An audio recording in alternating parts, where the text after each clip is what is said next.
कहते हैं ना, कर्मा विल रिटर्न यू। तो आपकी मेहनत कभी बेकार नहीं जाती।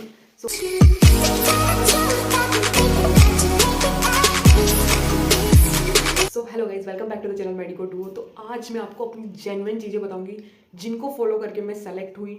तो आप भी उन चीज़ों को फॉलो करके सेलेक्ट हो सकते हो। देखो, सिंपली सीधा टू द पॉइंट बात करेंगे अपन। तो सबसे पहला क्या होता है, पॉजिटिव माइंडसेट। पॉजिटिव माइंडसेट से क्या होता है, आपका दिमाग उस तरफ अट्रैक्ट होता जाता है जिधर से आपका सिलेक्शन होगा। पॉजिटिव माइंडसेट रखना बहुत ज़रूरी है, क्योंकि नीट के टाइम पे मैंने भी यही गलती करी थी, लेकिन आपको ये गलती नहीं करनी है। देखो, मेरे पास भी 4 ही महीने थे। दिसंबर में मैंने स्टार्ट कर दी थी नीट की तैयारी, तो लगभग 20 दिसंबर था, है ना, तब से मैंने नीट की तैयारी स्टार्ट कर दी थी। 2022 थी। और आपके दिमाग में ये बात बहुत बार आएगी कि मेरा सिलेक्शन होगा या नहीं होगा।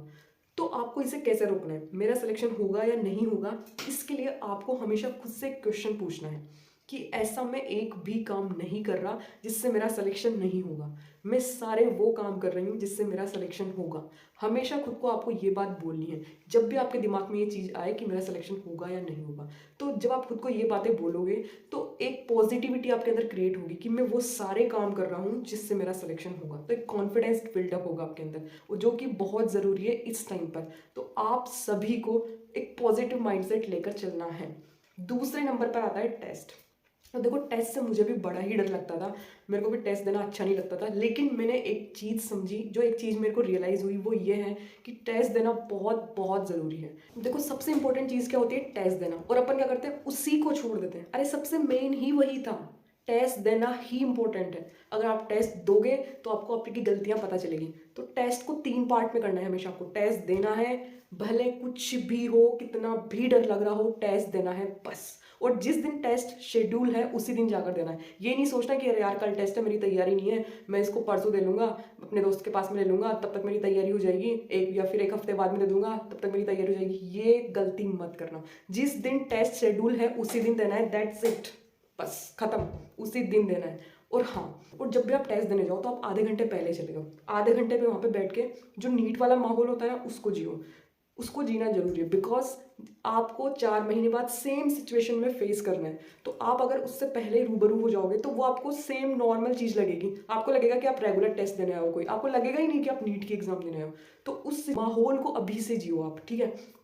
आधे घंटे पहले चले जाओ टेस्ट सेंटर पर। उसके बाद में क्या करोगे तुम, उसके बाद में तुम खुद को समझाओगे कि अरे सब बढ़िया जाएगा, टेस्ट कोई दिक्कत नहीं है। सबसे पहले अपन बायो करेंगे, फिर केमिस्ट्री करेंगे, फिर फिजिक्स करेंगे, बढ़िया हो जाएगा, कोई दिक्कत नहीं। खुद को इसी तरह से पॉजिटिव फील कराना है, क्योंकि आपको नीट में भी आधे घंटे पहले बिठा दिया जाएगा वहाँ पे। तो आपको तब भी खुद को यही मोटिवेट करना है। तो ये चीज़ अगर आप अभी से स्टार्ट करोगे, अभी से सीखोगे, तभी नीट में कर पाओगे। तो जो चीज़ आपको नीट में करनी है वो आज से ही करनी होगी, है ना। तो आप एक टेस्ट सीरीज ज्वाइन कर लो। तो जो माहौल आप नीट में जियोगे वो माहौल आपको इस टेस्ट सीरीज के अंदर जीना है। इससे आपको टेस्ट देने की आदत पड़ जाएगी और आपको नीट का एग्जाम भी बिल्कुल नॉर्मल टेस्ट की तरह लगेगा, जो कि नॉर्मल लगना बहुत ज़रूरी है। तभी आपकी ज़्यादा एफिशिएंसी आ पाती है, आप अच्छे से पेपर कर पाते हो और अच्छे मार्क्स ला पाते हो। अब देखो, तुमने टेस्ट दे दिया तो टेस्ट दे दिया, तो टेस्ट देने के बाद में आकर उससे एनालिसिस करो। घर पर आके उससे एनालिसिस करना बहुत ज़रूरी है। ये चीज़ स्किप मत करना। अगर एनालिसिस नहीं करोगे तो टेस्ट देने का कोई फ़ायदा नहीं है। और हाँ, अब एनालिसिस कर लिया, अब आपको आपकी गलतियां पता चल गई होगी, सिली मिस्टेक्स पता चल गई होगी, कौन कौन से फॉर्मूले भूलते हो वो पता चल गए होंगे। तो आके उनको एक छोटी कॉपी में लिख दो, ठीक है। एक कॉपी बना लो गलतियों की, उसमें अपनी गलतियां लिखो और उन गलतियों को अगला टेस्ट देने से पहले पढ़ के जाओ। अगर आप उन गलतियों को अगला टेस्ट देने से पहले पढ़ के नहीं जाओगे तो आप सेम गलती वापस रिपीट करोगे, तो फिर टेस्ट देने का फ़ायदा क्या हुआ। तो इसलिए आपको क्या करना है, जो गलती आपने करी है उसको कॉपी में लिखा और अगला टेस्ट देने से पहले उसने खुद की गलती को रिवाइज जरूर करके जाना है। उसको कॉपी में लिखो और रिवाइज करो, ठीक है।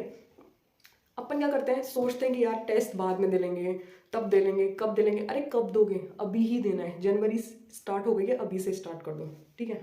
अब देखो, तुम पूछोगे कि एंजाइटी को कैसे कम करें। तो देखो, जब मैंने अपना नीट का एग्जाम दिया था तो मैं डेली मेडिटेशन और योगा करती थी। तो 5 मिनट योगा कर लो, 5 मिनट मेडिटेशन कर लो, सिर्फ 10 मिनट खुद की बॉडी को दे दो डेली के, सुबह उठने के बाद और सोने से पहले। अगर आप उठने के बाद और सोने से पहले मेडिटेशन करोगे तो आपके एंजाइटी लेवल बहुत कम हो जाएगा। और हाँ, नीट के दिन भी करके जाओगे आप तो आप बहुत चिल होंगे, बहुत काम होंगे। और यही कामनेस आपके नीट के दिन बहुत काम आएगी, क्योंकि जो जितना काम होता है, जो जितना चिल करता है, जो जितना कूल रहता है उसका पेपर उतना ही अच्छा जाता है, उतने ही अच्छे मार्क्स आते हैं।